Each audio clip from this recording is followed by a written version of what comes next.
What do you think are the possibilities going forward with the advent of new technologies, with blockchain 2.0 and so on and so forth, and some of the initiatives that have been very impactful?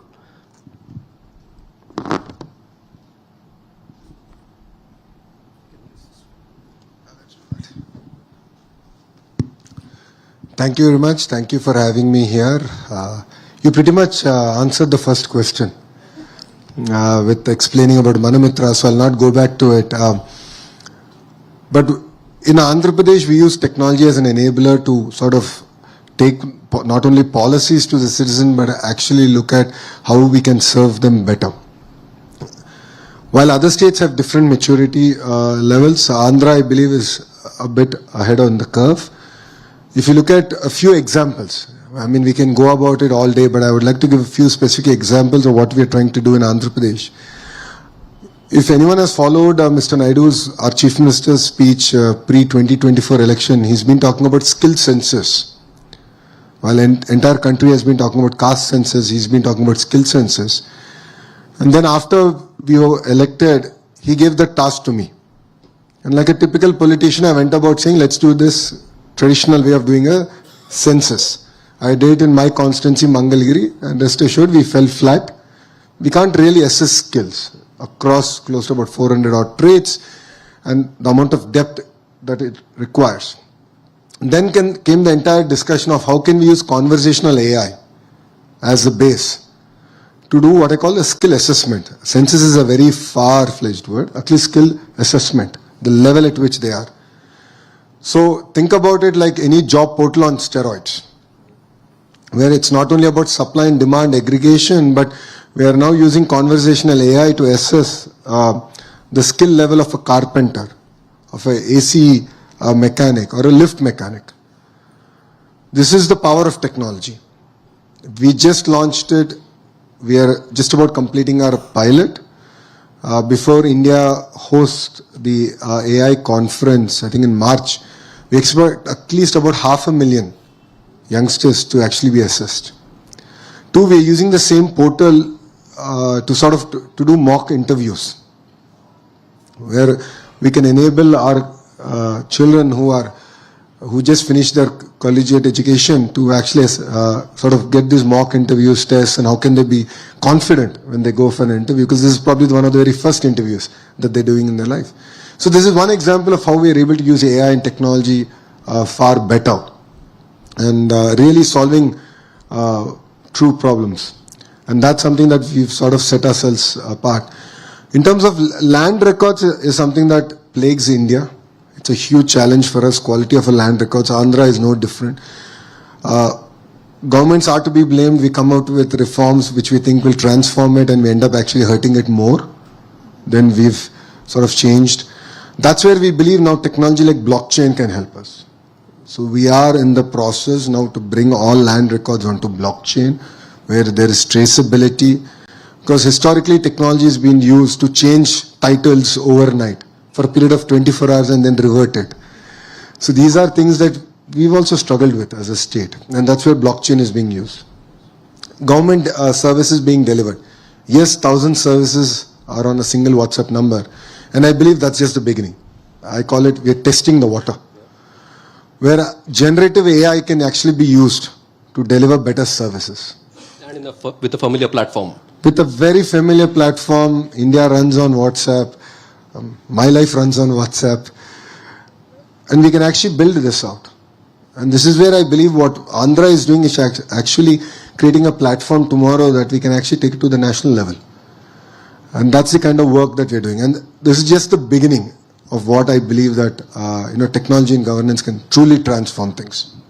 Wonderful. Now, since you mentioned the land issue, I think when in the last 1 year, we have been a lot of news flashes we received that Google is attracted to Andhra Pradesh, TCS was attracted to Andhra Pradesh. So I don't want to ask you about the secret sauce, what got them there. But in terms of the policy that you have adopted, especially the lift policy, if you can elaborate a bit on that, how and as you rightly pointed out, that land acquisition and land records have been a big bottleneck for our development. So how Andhra Pradesh is looking at that being a state subject, Andhra Pradesh, what policies Andhra Pradesh has adopted, whether technology interventions have been used there to enable, such large corporates to enter the market, enter the state and have the right access when it comes to land, and land should not become a bottleneck. I think that has been your flagship policy. So, two questions. I'll answer the first one. Why Andhra Pradesh? Three distinct reasons. One, we have a leadership with proven track record. Mr. Naidu, our Chief Minister, requires no introduction. He's built Cyberabad. He's doing that magic all over again in Andhra Pradesh, this time decentralized. Number one. Number two, speed of doing business. So once we agree that project is going to be done in Andhra Pradesh, it no longer is an entrepreneur's project, it becomes a shared vision. So we live, we dream, we work with them in terms of execution. That's how we got ArcelorMittal to do India's largest steel plant in Andhra Pradesh, Google's data center project and various other initiatives. Third, we have double engine bullet train sarkar. Quite a few governments have double engine sarkars, we have double engine bullet train sarkar. So we have Namo, Naidu ji and Modi ji together. So both of them together are there. That's why I say we have double engine bullet train sarkar, and we're able to positively move policy at the national level in the interest of the nation and the state. And this is not new to our party. Though we are a regional party, we've always had India at heart. Yes. If you look at the way we worked with Vajpayee ji, under his leadership, Mr. Naidu contributed a lot in terms of policy reform at the federal level, central government level. And this is the same role we are playing all over again under the leadership of Honorable Prime Minister Narendra Modi ji. So three distinct reasons why we are able to attract investments. Coming to lift policy, this has been I must say, a mildly controversial policy. This is a bold decision, and this is where all of you should really look at things in a very hard way. So when I became the IT minister, whenever I used to meet an entrepreneur, they used to say, yes, you have talent. Yes, you'll give me water, you'll give me power, I understand that. Yes, Andhra has land, but Andhra's land is expensive. And this was one conversation I had in last Davos with Cognizant. And they said, see, I would love to come to Visakhapatnam, but your land is expensive. I know you have land, but it's expensive. So what can you do for me? So I took Ravi, the CEO, to the side and said, I'll do it in 99 paise. And this did not back then have the backing of my chief minister. But I knew that if I clinch Cogsy, he will agree to it. So this was my promise to Ravi, saying that I'll give it to you at 99 paise. It's not a lease. It is not per acre. It's whatever extent of land you need. And we have a rule, we have to create 500 jobs for every acre of land we give. As long as you deliver on that promise, I'll give it to you at 99 paise. I went to the cabinet. I fought for it. My chief minister challenged me saying, just because you give land at 99 paise, do you think you can land companies? I said, I believe it. I fought for that initiative. As a one-off, we did it for Cognizant. And that opened floodgates. And then I realized that quickly we need a policy now. It needs a framework. Because we've done that for IT companies. Whilst other companies like ArcelorMittal has taken land at market value. So it's about the kind of jobs that you create. Because see, IT, for every IT job, there are 5 indirect jobs that get created. So it's a huge economic multiplier in that sense. Whilst other companies have different ratios in terms of economic activity they can do. Another company that we've done this with is in space. There's a company where they came and the entrepreneur said, we can't do it at this price, but you should give it to us at lower price. We did it. Because we believe that they were the catalyst for the entire space city ecosystem. So this is where, as all of us are here discussing about policy, it requires a certain amount of boldness and your ability to back that policy. And the beauty is, policies are already stood the test of judiciary. So there were people who went to the court, filed a public interest litigation, and the court threw it out saying that it is in the interest of public. And now there's a clear policy in place. So that's what makes, again, Andhra Pradesh very unique, and the leadership of Mr. Naidu very unique. Brilliant. And one point I would like to add what I've heard about the speed of doing business. I mean, one area is about, we often talk about ease of doing business. But I think in India, from the government side, the speed of doing business or speed of supporting business is also very crucial. So I was reading a statistics, and we were discussing with someone that for let's say a GCC for land or acquiring a land and getting all the permits in place for construction, the average time in Andhra Pradesh is a few days versus at least a few months in other parts of the country. So I think the boldness with which the government is moving forward is really commendable. If you can elaborate a little more on the speed of doing business and some instances that you have when it comes to technology, how technology is being used to improve the speed of governance, speed of supporting businesses. I think that will also enlighten the audience. So this entire speed came about in a car where I was driving Chandraji back to the airport. So the chairman of Tata Sons, sir, is vice chairman of our economic council. So as soon as our government came in, he came to call on the chief minister. So I was driving sir back to the airport. I said, because I won't get 45 minutes with him otherwise. So I said, chalo, let me now get in the car, let me talk to him. So I said, what is your advice to me? I asked Chandra sir, what is your advice to me? He said, speed. Because today, even a medium enterprise is investing thousands of crores in capital expenditure. And a 6-month delay in government inefficiency is going to throw the entire business plan out. Now think about it from Tata's perspective. We are doing billions of dollars of investment. Said speed is what you should deliver. And when I came back and I briefed the Honorable CM, this was the advice given. He started living, breathing it day in, day out. And he's made it our culture. So we all started talking about it. Every minister, every bureaucrat. It's now ingrained into our head that speed is what should differentiate us from other state governments. That's the first thing. So the culture is very important. While technology, WhatsApp or in website is there, if the government does not believe in it or the bureaucrats don't believe in it, if the culture is not there, you're going to fail. So the first ingredient is the culture, and that I believe we got it right. Technology bit, I believe we should do more. Well, yes, we have a single portal, we have a Manamitra where a lot of permissions are given. Now we are looking at every regulation, and I'm working with industry leaders to give me feedback. So I'm looking at, the head of logistics, India's best logistics player, to give me input. Ki boss, how do I relook at my entire regulation around it? How do I transform my RTA better? So we are going with it very systematically of transforming every regulation that is there, every act that is there. And we want to lead the reform from the front. And again, that makes us very unique. The third bit is WhatsApp. So I'm on close to about 26 groups, WhatsApp groups. These are not your family groups, these are actually business groups. So we have one for ArcelorMittal, we have one for Google. So all major investments in Andhra Pradesh are personally tracked, monitored. I update to the global leadership of these companies that here is the status report. We are heading to Davos, we are meeting with all these companies. I'm going with my notes because if you look at certain entities like Tata's, right, they're investing across sectors from data center to solar cell manufacturing. So I go to Chandra sir with an update. Because, these are all the businesses, this is the status update, these are the timelines. So we have a very regimented approach, a very private sector bent of mind in that sense, of how we should not only sort of sign an MOU, but actually ensure that these projects are grounded. And all of you will be surprised, we actually don't have an MOU with ArcelorMittal. We don't have an MOU. We said it's waste of time. It's a waste of paper. And Aditya and I agreed about Andhra Pradesh on one Zoom call. So as soon as our government came in, I heard that ArcelorMittal was looking for an alternative location. I knew Adit for a long time, so I reached out to him. He said, okay, let's do a Zoom call. He had 3 specific asks. 2 of them had to do with the government of Andhra Pradesh, 1 with government of India.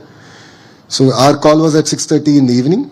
And I said, normally I meet the Honorable CM in the morning at about 9:30. I said, I'll talk to him. I'll give you an update. 10:30, I said, all 3 are done. It's our responsibility to do it. And literally, after a Zoom call on one WhatsApp message, we clinched it. EC clearance is expected this week. This month or Feb, we're going to lay foundation to India's largest steel plant. So land is done. So we got the land. Incentive package is agreed. They have paid for the R&R package. Environmental clearance is now coming in. All this done in about 15-16 months. Again, Google is a great example. They wanted some clarity in terms of regulation, taxation. And we worked with our Honorable Finance Minister, Nirmala Sitharamanji. So the Honorable Chief Minister spoke to the Honorable Prime Minister, explained why this is not just about Andhra, but this is about India. And how geopolitically we can play a very important role by having data centers on our shore, on our soil. So we were able to do that. We are able to positively influence policy. And it's no longer just about one Google. It applies to Amazon, it applies to everyone else. So that's the kind of positive framework in which we actually work in terms of moving the needle even on the policy side of things. So I want to shift gears regarding the point you made about data centers and moving to your pet project on the Quantum Valley. But before that, one question that came to my mind was you spoke about the deregulation that you're initiating at the state. The central government, in last budget, they have set up a deregulation commission. And I think the central government has also recognized that the path to faster growth and goal towards Vikasit Bharat is how fast we can deregulate a lot of the sectors, decriminalize also a lot of the sectors. And I think the leadership that Andhra Pradesh has taken, there will be a lot of case studies from there. Because I think the center has done a lot of heavy lifting in the last 1 year. Now the states have to do their part by easing regulation. And so kudos to Andhra Pradesh for initiating that. Now, your pet project, the Quantum Valley, Amravati Quantum Valley, I think this has, it's really exciting when we hear about Amravati Quantum Valley. But frankly, including me, I don't think many people are aware what it actually is and what the significance of the Quantum Valley will be for the state as well as for the country. So if you can just enlighten us. I think it will be very unfair to say Quantum Valley is my pet project. Quantum Valley is the pet project of my Honorable Chief Minister. So he called me one day and said, I want to create the quantum ecosystem. And he's talking to me. I'm sitting opposite to him. I went on ChatGPT saying, give me a quick note on quantum computing. Because I honestly didn't know what it was. And I've publicly stated this multiple times. So Mr. Naidu is known to be a very keen listener. So it was IIT Madras, Vice Chancellor gave that input to him that quantum is the next frontier technology. Then he internalized it, he understood it, and then he called his minister. Though a Stanford MBA who had no clue about quantum. And thanks to ChatGPT, I had a quick summary. But then again, in his true spirit, right? Mr. Naidu's energy is very infectious. So he's 75-year-old Chief Minister, but we jokingly say there are 3 25-year-olds in him. That is the kind of energy he has. And then he lives it, he breathes it. And then he'll chase us down. So you'll be surprised. So he'll drop me a message, yeah boss, this is pending, just take a look at it. And then I'll get a reminder exactly after 45 minutes, kaam ho gaya, nahi ho gaya. So that is the speed at which he works and he expects all of us to work. So it's his dream. Right? The entire quantum ecosystem was his dream. And then he got this to us. So like his energy is more infectious than COVID. And it comes to all of us. And then now we all start living and dreaming it. So it started with him. Then we all sat together. We got the universities together, global institutions together. And you'll be surprised that Mr. Naidu managed to convince IBM to bring South Asia's first 150 qubit quantum computer free of cost to Amravati. Free of cost. So this is a project between, again, TCS, IBM, IIT Madras. And we only are doing the enabling mechanism, which is, giving power at a subsidized price or giving real estate at subsidized price. So we can think creatively in terms of building an ecosystem. So bringing the quantum computer is just the beginning. Now Mr. Naidu's challenge to all of us is, boss, India should make its own quantum computer. Research mein kya karna hai? So as you rightly said, Government of India is really working very systematically in creating frameworks, giving us the required funds. But then all these projects have to be led at the state level. So India's quantum mission has come only to a certain extent. But after Andhra announced its quantum mission, every state is sort of chasing that dream. But Andhra is now ahead. So we're getting use cases out there. We're working with institutions. As an education minister, now we're getting the entire curriculum going around quantum. And then I'm going and attracting all the companies that go about building the value chain, the verticals of the quantum ecosystem. So that's the kind of work that we're doing. And this is not just in quantum. We're doing it with as simple things as glass. building a glass city, space city, electronic city, compressed biogas city, medical devices manufacturing. So we are doing this across almost 22 sectors in a very, very clear, defined way. I think the continued reference to the speed with which the Chief Minister and yourself you are working, I think that also shames a lot of us private sector companies. And we really need to learn from your government how speed matters and how we can implement in our businesses. So when you spoke about the quantum value, you also used the word ecosystem. And I think that is also going to be very key, because when you wish to build a cluster, you need to have the supportive services, not just the manpower, but the other supporting services, which, as you said, becomes an economic multiplier. So we know about Bangalore, we know about San Francisco, where the clusters evolved. Now, what is your strategy, I would say, to, how do you see that ecosystem getting built in Amravati and perhaps also Visakhapatnam going forward? And what are some of the incentives that you're working towards that? Because ultimately for the ecosystem to build, you need to get people there and build that social stickiness also there. So how do you think this can be brought about, and what learnings you could have for other states of India? No, I truly believe that the way we are sort of attracting investments and sort of seeding them as a nation, there's a lot that we should do. I believe in the power of the ecosystem, and I call it vertical and horizontal integration in a cluster. Now, what do I mean by vertical and horizontal integration? Let's take mobile phone as a great example. You need the housing, you need the screen, the haptic engine, the Li battery, the packaging material, the accessories and all. My belief is that all this should be in a 100-kilometer radius ecosystem. This is what I call the verticals that go into this ecosystem. Now, horizontal is where, again, my ministry plays a very important role, education. So do have content ready, curriculum in place. Are my ITI polytechnics doing their job in creating blue-collar employees, training them, certification? Then all these companies need to get their equipment certified. Is that ecosystem there? I'm sure none of you know one fact. 50% of India's air conditioners get manufactured in Andhra Pradesh. 50%. With LG, Blue Star and Daikin now coming in, it will go to 70% in the next 2 years. But then I'm now running behind them. I'm like, okay boss, give me the curriculum. Because you need workforce. You define the curriculum. We will implement it. We'll go about doing it. Then I'm working with the sort of testing agencies, certification agencies. Because if I have to send a heat pump to Europe, every time I make any changes, I need to send the pump and the engineer to Europe. It costs me $500,000 for the companies. It doesn't make any sense. Why can't that be here? Because then I'm making 70% of India's air conditioning. Now take this to the next level. We're doing this with glass. We're doing this with the space ecosystem. We're doing it with this electronics manufacturing, compressed biogas, medical devices manufacturing, pharma, data city, quantum, about 22 such verticals.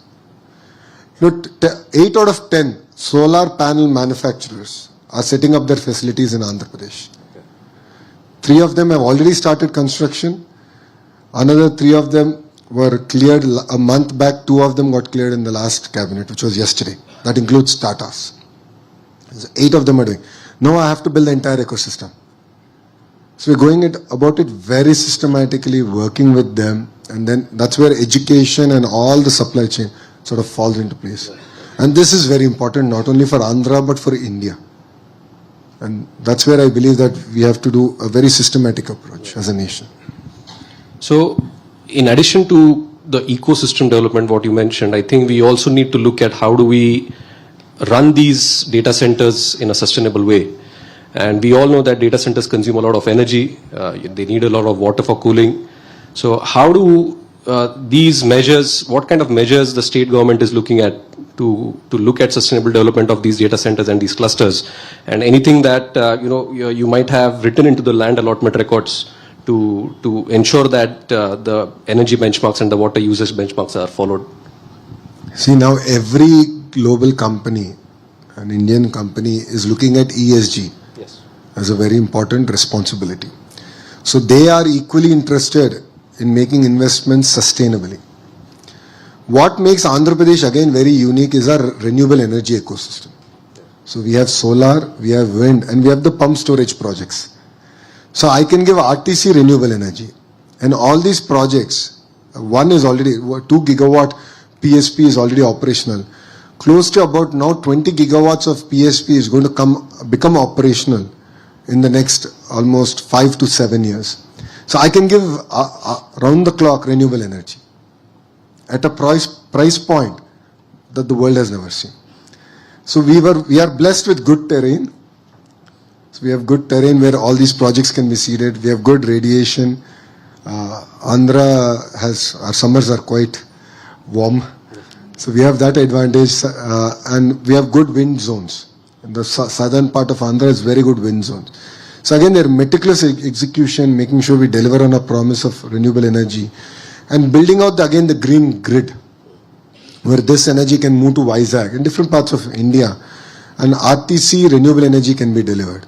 So that's where sustainability comes in. So yes, there will be a certain amount of base load that will be powered by gas, thermal, and fossil fuel.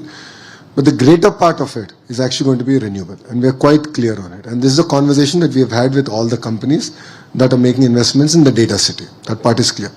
In terms of water, again, if you look at Andhra, we have two major rivers, Krishna and Godavari.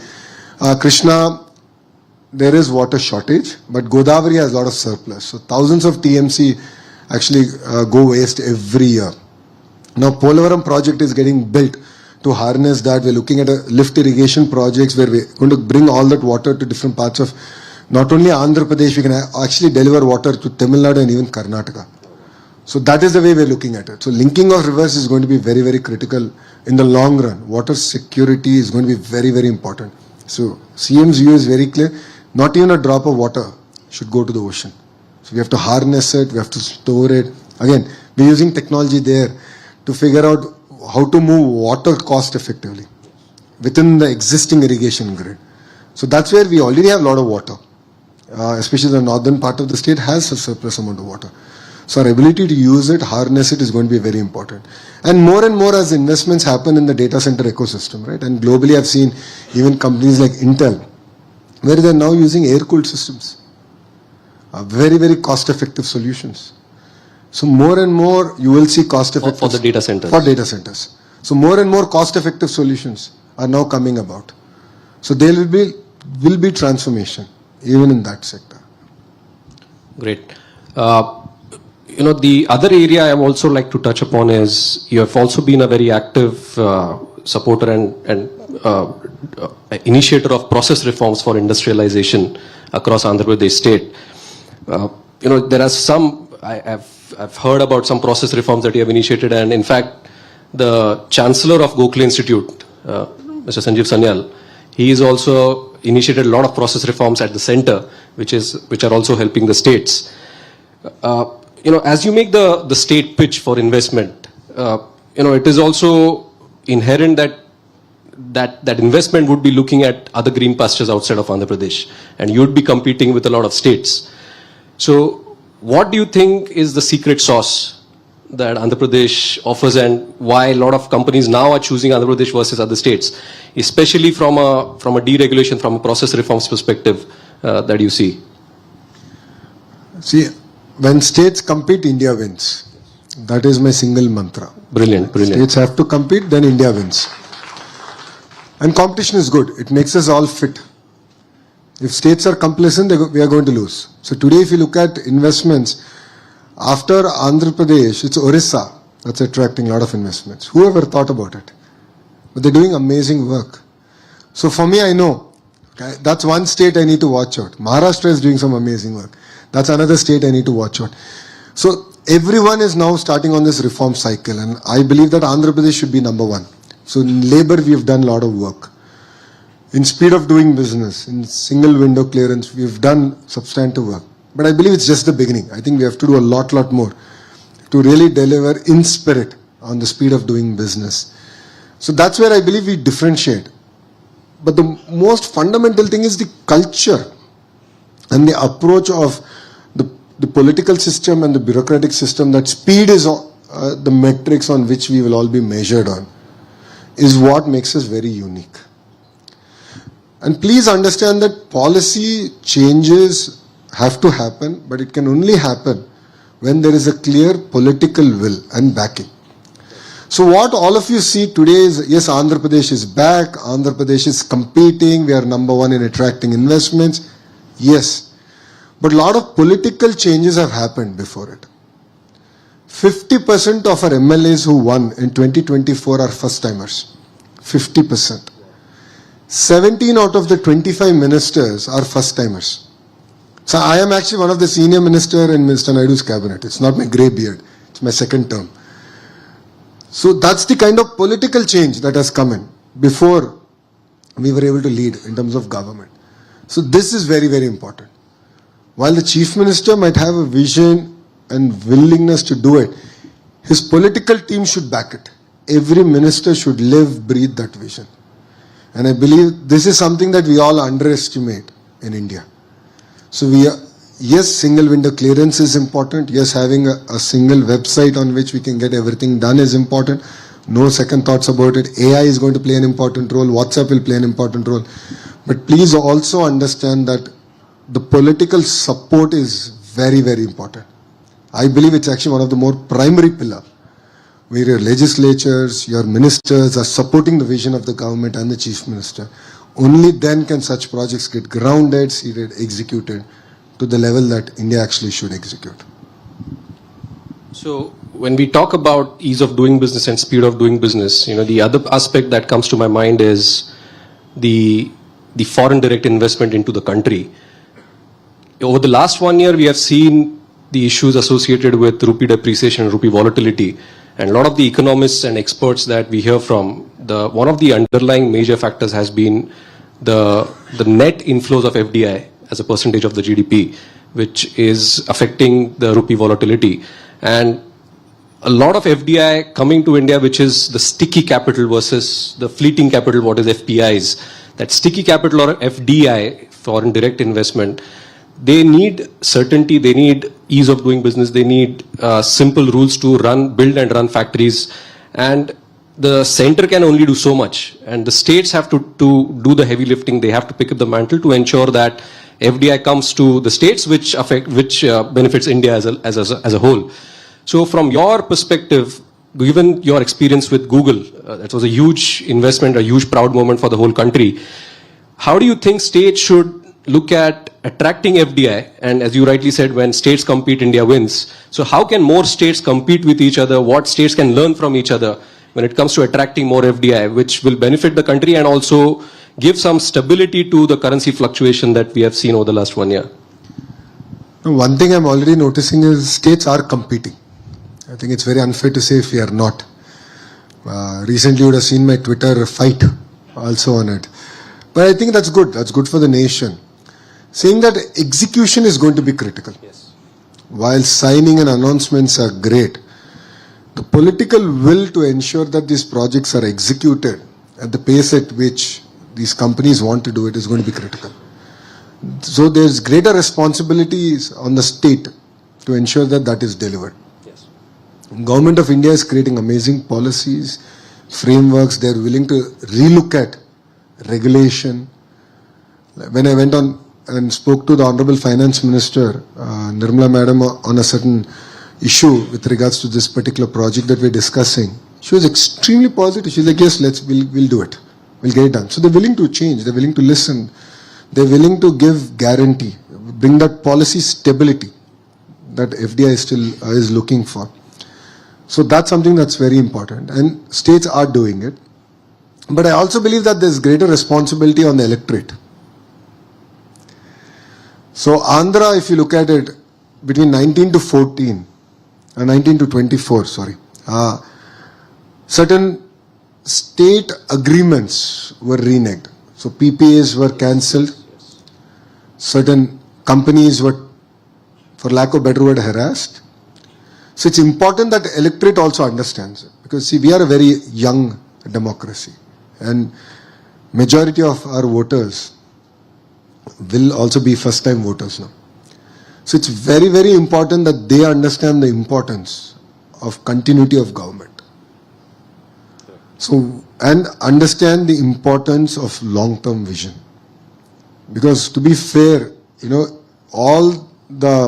I keep telling my team, all the MOUs or all the investments that we land in the first 2 years are the only investments where I can show progress before I go for electoral cycle. The large investments. Because after the 2 years, we will land, but results will come beyond my electoral cycle. So it's very, very important that even the electorate understands this. And as politicians, you also explain it better. Right. That continuity of government is very, very important. If you look at even erstwhile Andhra Pradesh, right? If you look at Hyderabad's development, the continuity of government in 1999. So Mr. Naidu became the Chief Minister in 95, went for an election in 99. And that gave tremendous amount of momentum for erstwhile Andhra Pradesh. And that's how Microsoft, ISB, all that magic sort of kindled, and they were the catalyst and the trigger to sort of roll things out. So that is equally important.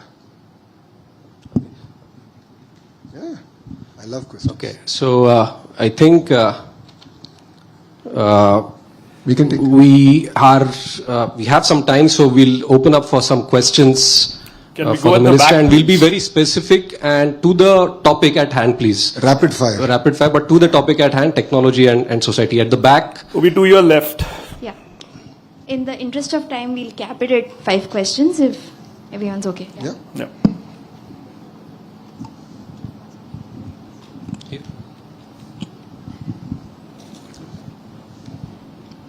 Thank you for the excellent session. I was waiting for this for quite long. I have 3 quick short questions. You have multiple portfolios which you are handling. All these portfolios are selected by you or offered by the CM? That is my question number 1. Sub-question to this is how the combination of all these ministries centered at one place is facilitating the growth of Andhra Pradesh. My second question is how you are leveraging the NRIs from let's say Andhra Pradesh or Telangana in terms of their talent, treasure for the development of Andhra Pradesh. That's my second question. And the third question is, apart from Chandrababu Naidu, like who all chief ministers would you interact for any developmental issues? thank you, sir. So, I'm sure all of you would have read my bio. But one thing all of you should also realize is I always choose the road less traveled. So, in 2019, I chose a constituency that my party has not won since 1985, and I lost. I lost with 5,300 votes. First time electoral debut, I lost.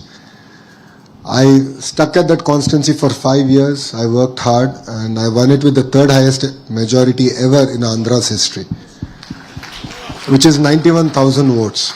And why am I sharing that with you is, coming to my portfolio, education is a portfolio I chose. And when news came out that I'll be the education minister, a lot of people messaged me, well-wishers called me and said, don't do it. And the reason they said that is, there are a lot of teacher unions, any decision you take is exceptionally difficult to implement, there are a lot of hostels, God forbid anything happens, you will be held accountable. And I said, that's the exact reason. That is the reason I want to take this challenge up. India's future depends on quality of education. And it requires someone who's sort of seen the world, who understands the ingredients better, and actually go roll up the sleeves and say, yes, I'll bring about the change. So that's a portfolio that I asked. I really wanted to do it. And, I'm really lucky that the Honorable Chief Minister chose me for it. IT electronics, I already thought education was a lot. I thought, I wouldn't have that bandwidth or time, but the Honorable CM then realized that, yes, education, tech sort of fits in very well. Again, IT, quantum is going to be important, so he aligned that. So the second portfolio is given by him. Third portfolio is real-time governance. That's again augments very well with technology, KPI-driven governance. So that came naturally with IT and electronics to me. So that's the background in that sense. Is it helping? Absolutely. I'm the chair of a group of ministers to create 2 million jobs. That's an electoral promise that we made. The vertical horizontal integration, education versus ecosystem importance is what I explained. So it really helps. In terms of my interaction with other chief ministers, yes, I've been lucky to interact with other chief ministers at Davos, meeting them at different occasions. So I learn a lot. I remain in touch with them. A lot of them are very kind to guide me when I have questions on certain things. So I think there is a generation of chief ministers today that I see who are willing to share ideas, who are willing to exchange views, or willing to nurture young talent, if I may. I think India is seeing a very new set of political leadership in that sense, and I believe that 2029 will be even more exciting because that change it's just started, and you'll see a lot more youngsters coming in and chief ministers who are willing to exchange ideas in that sense. So I think it will be very unfair to name a few and leave a few out. Thank you. Any question? Yeah. Sorry, one last question. Okay, we'll have to keep it tight. We've been very loyal to the timekeeping so far. 6 minutes. Let's go. Good afternoon, sir. We were talking about society. In that, one of the key projects of the Honorable CM is also the P4 or the Public-Private People Partnership. I found it to be very interesting, and there are a lot of talks around that and an integration of the family benefit management system. So I was just curious on how tech and FBMS is getting integrated into this entire ecosystem. And you talked about the electoral being able to understand all of this, the continuity, and this also involves often a topic about exclusions from certain government schemes, people who are oversaturating it. So how does this entire kind of thing get integrated into a one singular kind of a dream? So that's where my third ministry comes into play, real-time governance. We have something called the data lake, where we don't look at individuals, but we look at family as a unit. So I look at family as a unit and we use data to understand ki family ka income kya hai, and then how do we sort of pull them out of that cycle of poverty, and how can we use various state or central government schemes to sort of target and pull them out of that cycle. So that's something that we've done, and that's where the P4 comes in. See, society has been kind on all of us. We've had access to good education, ecosystem, but there are a lot of people who haven't had it. So people who've had that advantage, who've used that benefit, we believe that they should contribute back to society. And it's not money. So I want to be very clear. It's not just about money. It's about counseling, nurturing. See, I am who I am because I had an amazing family ecosystem that stood by me during my tough times, right? They continue to guide me. I could have called, there were gazillion times I called my father and said, this is a challenge. Can you guide me? Or my mother, or even my wife. Right? I would always take feedback. Not many have this. Not many have a family that is exposed as much as my family is. But then there's responsibility of me to adopt families. Go spend time with them. Give them this insight. If there's someone who wants to get better education, give them the lay of the land. Expose them. That is the actual strength of the P4 model. So using technology, of course, to use and sort of guide in terms of what are the schemes, benefits, that's one part. But the larger part is actually guiding them, motivating them, and giving them that opportunity to pull them out of that cycle of poverty. So that is what again makes P4 very unique. Thanks. Thank you so much. Minister, you have been extremely generous with your time. You have been gracing here and gracing the event with your presence and your insights. I think it's very promising for all of us to hear from the minister and get a sense of positivity and hopefulness from the next gen leadership of the country, which will lead to much better outcomes for the country as a whole. So thank you so much for your attendance, and thank you so much. Thank you so much. I request everyone to please be seated as we wait for the security apparatus to lead the minister out and keep the hallways clear. Thank you so much, sir, and thank you, Siddharth.